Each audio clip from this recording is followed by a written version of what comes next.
Boas noites, galegos, galegas e xente del mundo. 10:30 da noite. Acabo de duchar agora mesmo, Viñen aí dun cliente de Benprive que repara motores de... Motores de que? Motores de bombas de agua, motores dos pozos, bueno, todo, rebobina motores, dedicas a reparar motores eléctricos. E a mí como me gusta falar así que a xente. Esta que é da vella escuela, que o chaval é novo, pero ven da vella escuela. Ten unha empresa que era do abuelo, e o tipo leva ca empresa 15 anos, e ten 33, e ele non empezou co abuelo, empezou con 14 traballando noutra empresa, como eu, contábame o tipo. Eu con 14 anos iba a traballar,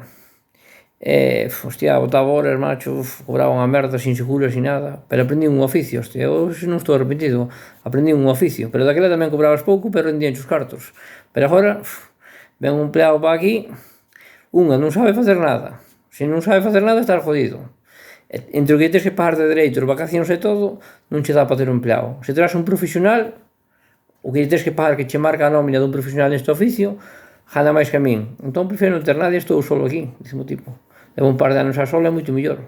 É verdade, o que cobra é pouco, pero o que ten que pagar é moito, por iso sempre vos digo, se non vos dá de empleado, poñevos autónomos, porque as empresas grandes cada vez van pagar menos. As grandes, as que tiñen que poñer os sueldos potentes, e vais ao revés, cada vez van a automatizar máis, e vas cobrar menos, xa teño dito 50.000 veces. E me dicía este chaval, mira, nos aquí reparamos motores, tiña ali un motor antigo que é dunha empresa potente, estaban reparando, e dice, sí, isto estou reparando, pero os motores de agora nada, isto son de usar e tirar todos. Son pezas, ven todo de China, pois todos falamos de dereitos, de que hai que pagar máis os empleados, pero realmente nos compramos casi todo que ven dos chinos que traballan pola comida, algúns ainda nin para comer, e tenemos todo ali. Non nos importanos os nosos dereitos. Pois a empresa grande, tú pensa que o tipo non importas tú que vais traballar, importalle generar máis e ganar máis. Cada vez vai che pagar menos. Entón tens que apoiar un pouco a pequena empresa. Outro día tamén estaba na Liña Cañiza falando con un amigo que é carpinteiro, e fora con outro amigo pedirle un presupuesto, un chaval novo que quedou ca empresa do abuelo, e dicinos, chaval, non, hasta dentro de 3 meses non podo facer xo, dicía o chaval. E dicía, 3 meses? E dice, sí, non dou abasto. E dice, pero estás solo, meto un empleado? Non, xa dicía o tipo, se meto un empleado entre os dereitos, as vacacións e todo, non me cubre. Hai meses que igual teño que por cartos, para que vexades a diferencia. O tipo ten choio, pero o choio que ten non lle dá para ter un empleado. Pois se non se ten que cobrar moito máis, se cobra moito máis, tal como está a cousa, non está todo tan bonito como pensades, Está a cousa moi jodida, moi jodida. O pequeno van a acabar con el, así que hai que axudar ao pequeno. Se cobra ao pequeno, se cobra caro, como dices que todo Dios protesta que é caro, porque valen as cousas. As cousas son o que valen. Non protestamos pola subida da luz, pola subida do gasoil, xa nos olvidamos.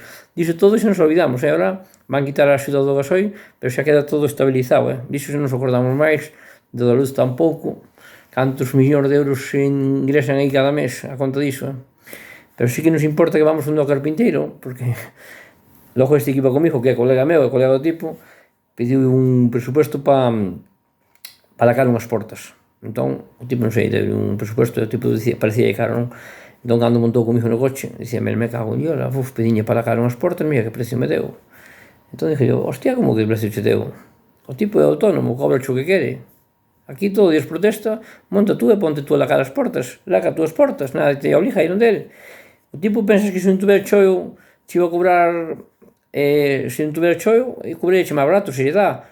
Pero debe ter choio a mazo porque non hai que no faja, non hai xente profesional e o tipo ten que cobrar o que vale. E non é multimillonario que é un tipo que vai todos os días a traballar, o choio, anda nunha furgoneta que non anda nun Mercedes ni nada, é un chaval autónomo, Entón o tipo profesional dice, bueno, tens razón, tal, igual, home, que as cousas subiron tanto e agora botamos a culpa que é da empresa. Dice, non, a culpa é da empresa que quere roubar moito, non. As grandes sí, sabes por qué? Porque ven todo de China, todo atrapallado, todo broza, e compramos barato, e entón sí, aí sí porque explotamos a todo Dios, pero logo aquí queremos dereitos, pero despois é todo caro. Por iso, chavales, hai que poñerse autónomos, que isto vai ser por moi duro, Bueno, perdonai se vos faltei algo, e vou descansar.